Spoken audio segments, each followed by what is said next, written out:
All right, so we are going to start on the cilantro lime pesto sauce.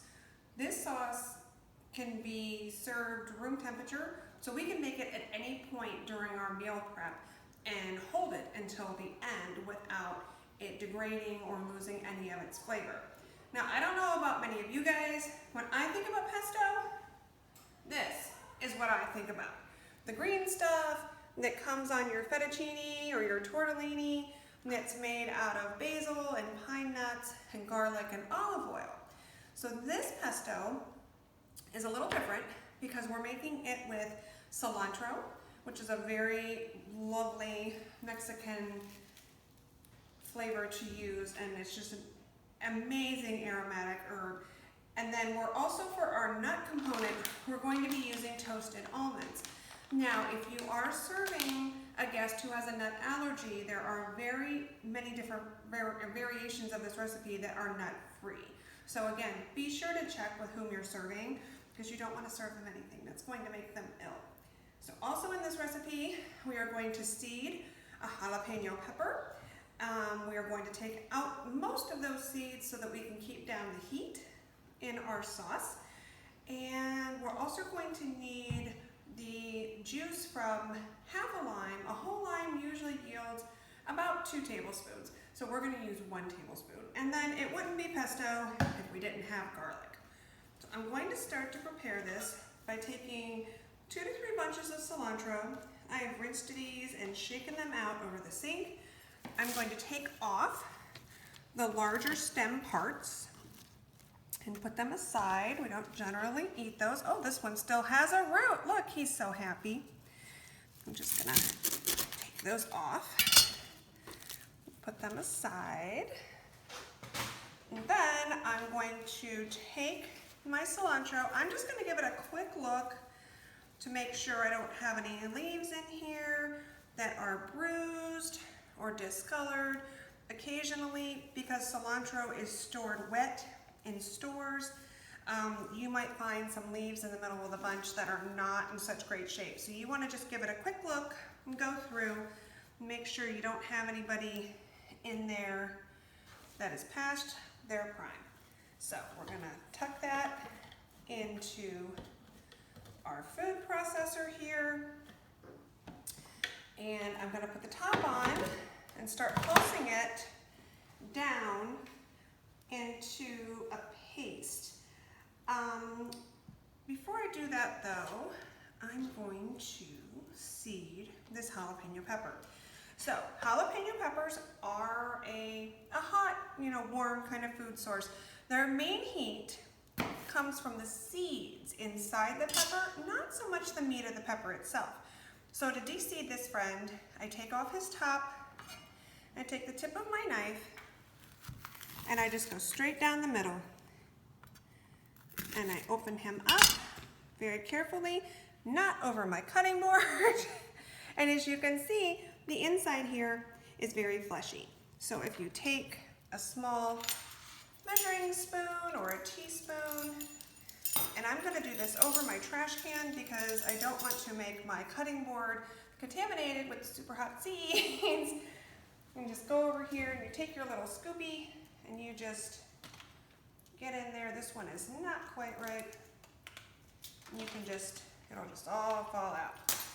Again, my favorite tool is always my hands. But if you use your hands to handle the pepper, please be sure not to. Try to take out your contacts in the next couple of hours. Make sure you've thoroughly washed your hands with soap and water. Maybe even a little lemon juice to kind of counteract the power of the jalapeno there. So I don't need my other half. I'm gonna set him over there. And this guy, I'm just gonna roughly chop before I drop him into my food processor. In you go. And then I'm also going to add half a cup of toasted almonds because none of my guests have indicated that they have a nut allergy or sensitivity. And these are just unsalted, very important, unsalted oven roasted almonds or oven toasted almonds would also work. And we need 3 to 4 medium garlic cloves, So about a teaspoon of minced garlic is equal to about 1 clove. So we've got 1. It says we need 3. Okay, 2. It says 3 to 4. I'll start with 3 because minced garlic tends to be a bit more concentrated than if I was mincing up fresh cloves.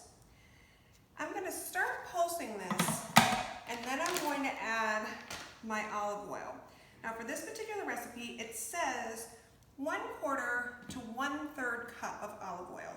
If you use 1/4 of a cup, your sauce is going to be more of a paste. If you use 1/3 a cup, you're going to get more of a liquid consistency. So I'm going to start pulsing this guy in here, just to kind of get those nuts started.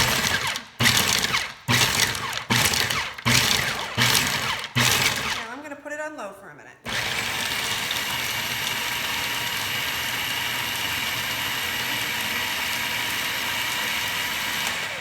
I'm going to remove the cover so I can start streaming in, get in there little sprig, start streaming in my olive oil and my lime juice.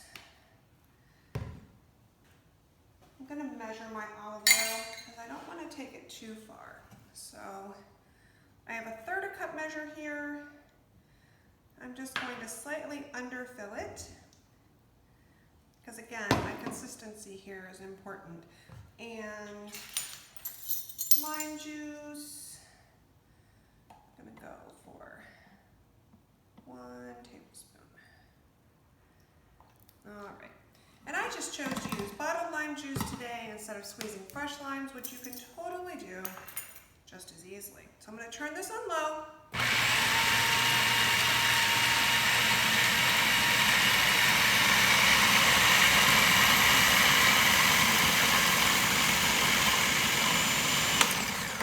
Grab a scraper real quick so I can take that down the sides. Oh, it's looking gorgeous and it smells amazing. I really wish you could be here to smell this, because this is going to be so amazing to top our fajitas with.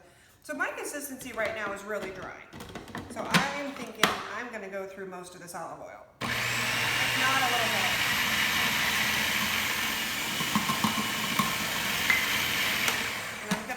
Continually do this until I'm at the consistency that I want.